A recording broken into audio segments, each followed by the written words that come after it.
Bismillahirrahmanirrahim. Assalamualaikum warahmatullahi wabarakatuh.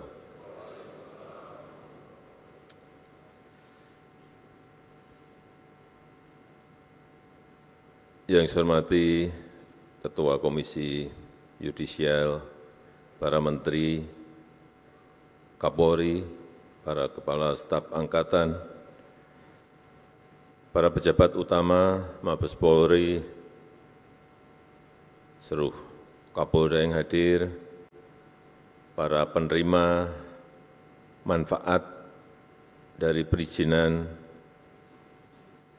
ini, Bapak Ibu, tamu undangan yang berbahagia.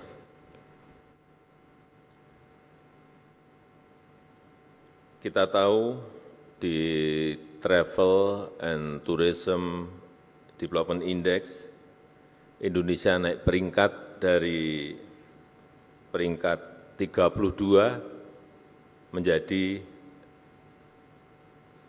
ke-22.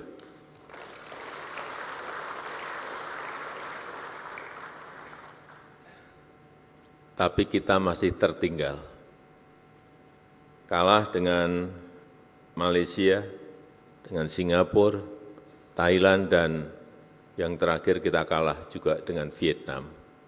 Meskipun naik, tapi kita hanya di urutan ke-5 ASEAN.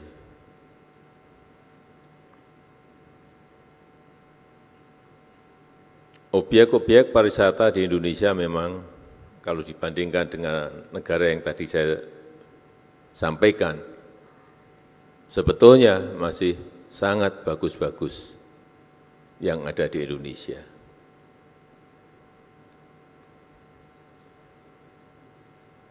Sehingga yang paling baik adalah mendatangkan wisata mancanegara dalam jumlah yang besar. Dengan cara apa? Dengan cara menyelenggarakan event-event internasional. Baik itu yang namanya konser musik, baik itu summit, meeting, dan juga event-event olahraga. Kita tahu yang baru saja diselenggarakan Taylor Swift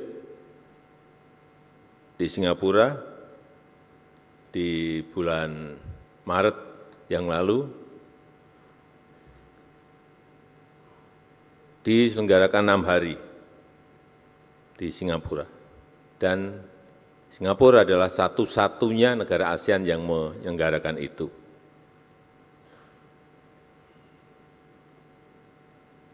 Yang nonton, saya kira lebih dari separuh itu orang Indonesia. Karena penggemar Taylor Swift, kalau kita lihat di Spotify, Indonesia itu 2,2 juta orang.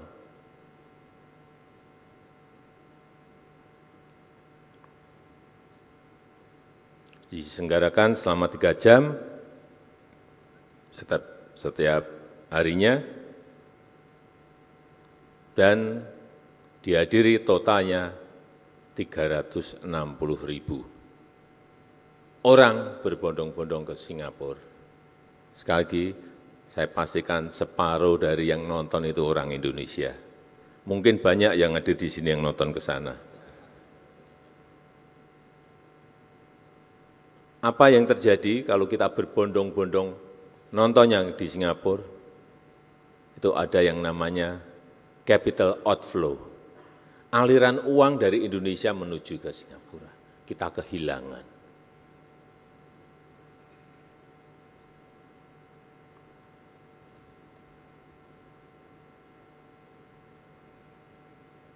Kehilangan uang bukan hanya untuk beli tiket, tapi kehilangan uang Indonesia untuk bayar hotel, untuk makan, untuk transport, dan lain-lainnya. Kenapa sih selalu yang menyelenggarakan adalah Singapura? Ya karena kecepatan melayani dalam mendatangkan artis-artis tadi.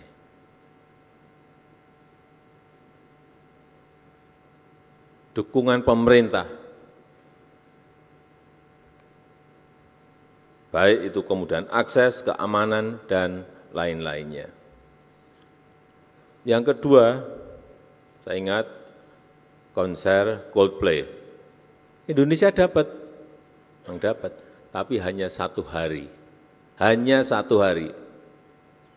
Singapura dapat 4 hari.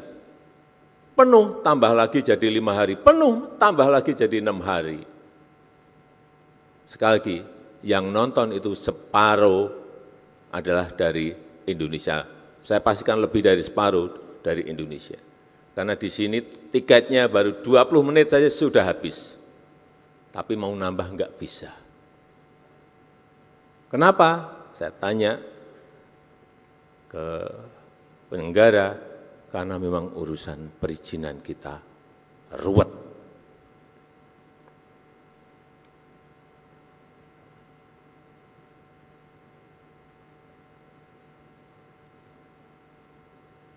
Padahal yang saya dengar, kualitas suara sound system waktu Coldplay itu di GBK dengan yang di sana itu bagus yang di sini. Ini yang harus kita tepuk tangani. Tapi hanya dapat sehari. Inilah yang harus kita selesaikan. Yang ketiga,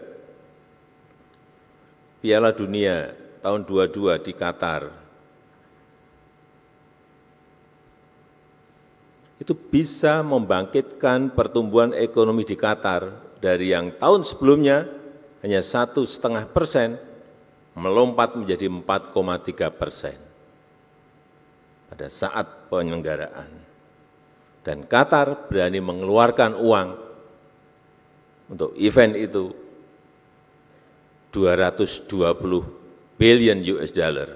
Itu kalau dirupiahkan 3.600 triliun. Di atas APBN kita setahun. Kenapa dia berani mengeluarkan itu, uang sebanyak itu? Ya karena pasti returnnya lebih besar dari ini, keuntungannya pasti lebih besar dari ini. Dan saat pembukaan, jumlah yang nonton 60.000 yang datang ke sana, tapi yang nonton lewat TV lebih dari 3 juta. Itu sudah keuntungan promosi sebuah negara. Sekarang kita masuk ke Indonesia. Kita punya event-event yang besar, meeting misalnya, yang baru saja World Water Forum itu dikunjungi oleh peserta itu lebih dari 50.000. Kemudian waktu sebelumnya juga World Bank and IMF annual meeting itu yang datang ke Indonesia kurang lebih 30.000 peserta. G20 yang datang 21.000.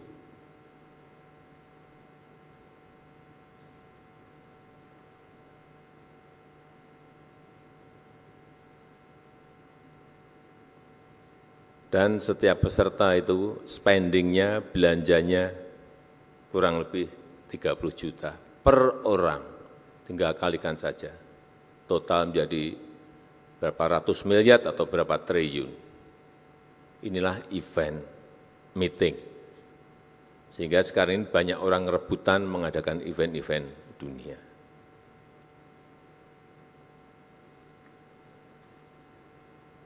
Juga event-event nasional kita, lokal kita. Satu nonton, sering sekali nonton. Slang pernah, bukan pernah, nggak tahu berapa kali. Dewa pernah, Ariel Noah pernah, Gigi pernah. Yang saya bisa bayangkan, ngurus izinnya ruwet saja masih mau menyelenggarakan kok, penyelenggara event. Apalagi kalau sekarang dipercepat itu. Saya berikan contoh aja MotoGP di Mandalika. Saya cek ke panitia. Ini efeknya luar biasa. Dampak ekonominya 4,3 triliun.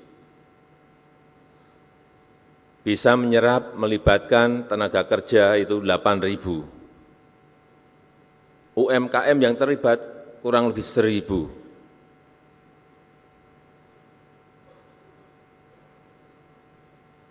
Tapi begitu saya tanya, bagaimana mengenai perizinan, lemes saya. Ternyata ada 13 izin yang harus diurus. Tapi namanya bukan perizinan, namanya surat rekomendasi. Sebetulnya sama saja, perizinan itu hanya diganti nama aja, dialuskan menjadi surat rekomendasi. Ada yang namanya surat pemberitahuan, tapi namanya itu izin.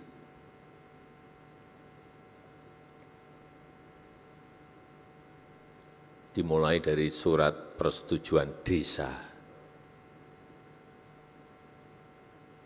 surat rekomendasi dari IMI NTB, surat rekomendasi dari IMI Pusat, surat rekomendasi dari Polsek, surat rekomendasi dari Polres ke atas lagi, surat rekomendasi dari Polda NTB, dan surat rekomendasi dari Mabes Polri. Kemudian ada surat dukungan dari RSUD di NTB, surat dukungan dari Dinas Kebakaran. Harus punya ini, kalau enggak izin-izin tadi enggak keluar. Surat pemberitahuan ke Bea Cukai karena mendatangkan barang-barang dari luar. Surat pemberitahuan ke KEK NTB, surat pemberitahuan ke INSW, ini urusan Bea Cukai. Kalau saya jadi penyelenggara event itu, lemes dulu sebelum bertanding eventnya. Mungkin masih ada tambahan lagi ini, izin yang sudah saya sebut lagi mungkin ada tambahan lagi. Atau mungkin duit saya sudah habis dulu sebelum eventnya terjadi.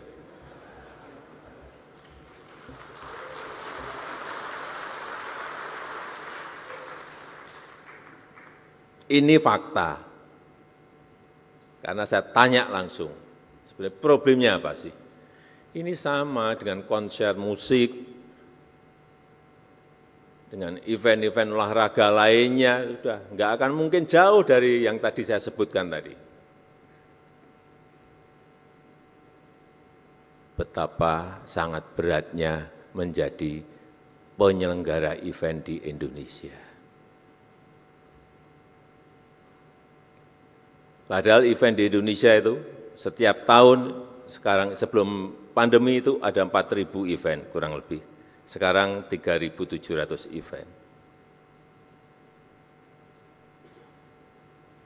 Jadi sekali lagi, ini sudah saya kejar-kejar lama.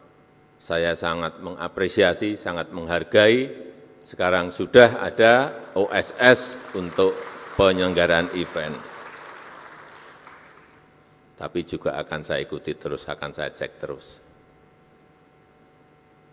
Karena yang terjadi dulu pernah di sebuah kementerian sudah dibuat OSS. Tapi karena nggak pernah dicek, nggak pernah dikontrol, sistemnya dimatikan. Artinya apa? Manual lagi. Artinya ketemu lagi. Dan akhirnya ditangkap oleh KPK. Ya, saat itu langsung ditangkap oleh KPK. Saya datang, karena saya datang ke sana.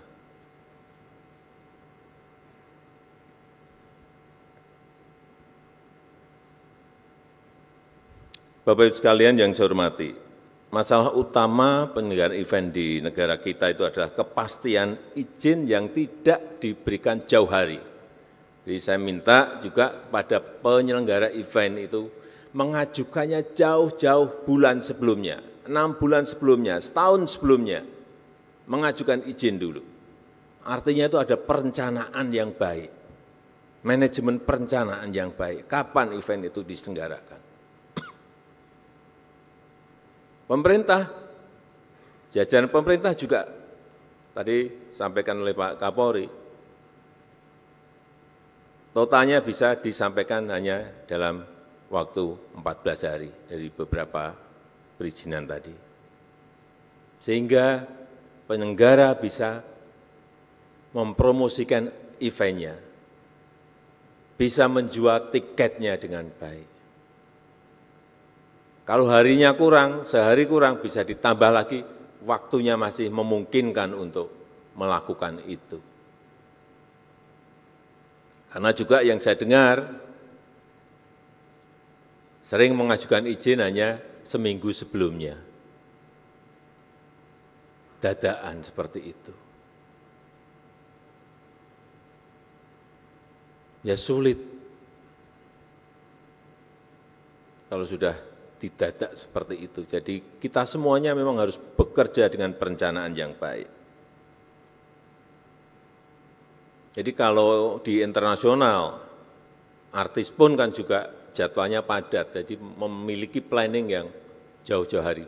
Di kita juga sama, artis juga jadwalnya padat, harusnya penyelenggaraannya juga meminta izinnya juga harus jauh-jauh bulan sebelumnya, tidak dadakan.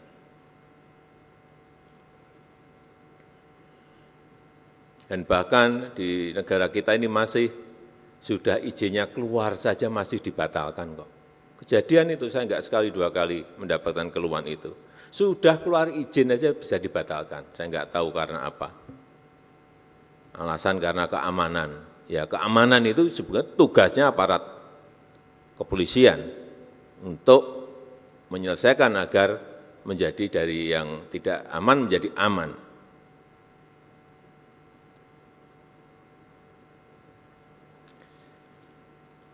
Oleh sebab itu, sekali lagi mengenai digitalisasi proses perizinan ini yang segera kita launching, harapan saya sekali lagi bukan hanya website layanan saja, tapi betul-betul memberikan kemudahan pengurusan, betul-betul memberikan kepastian jauh-jauh hari sebelumnya, betul-betul memotong birokrasi kita, dan sehingga munculnya adalah sebuah kos yang lebih murah dan lebih terbuka transparan.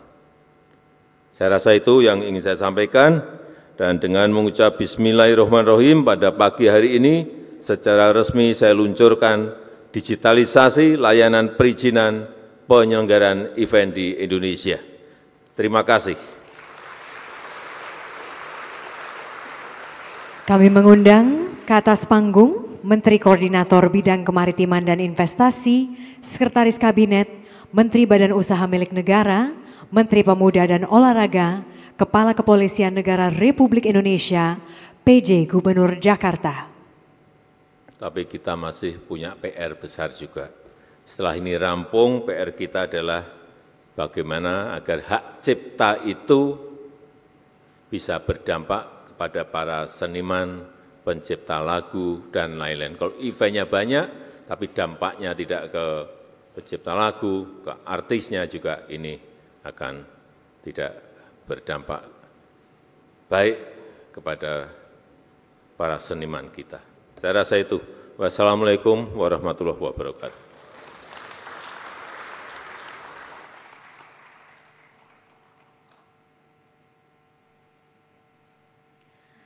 Mohon izin, kita hitung mundur.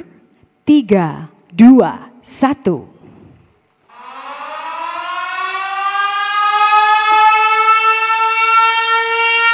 Dengan demikian, digitalisasi layanan perizinan penyelenggaraan event secara resmi diluncurkan. Mari kita berikan tepuk tangan yang sangat meriah.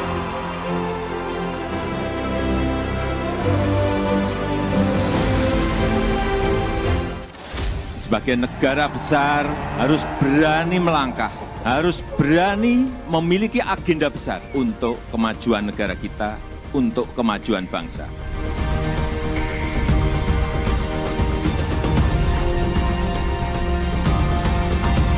Download Tribun X sekarang, menghadirkan lokal menjadi Indonesia.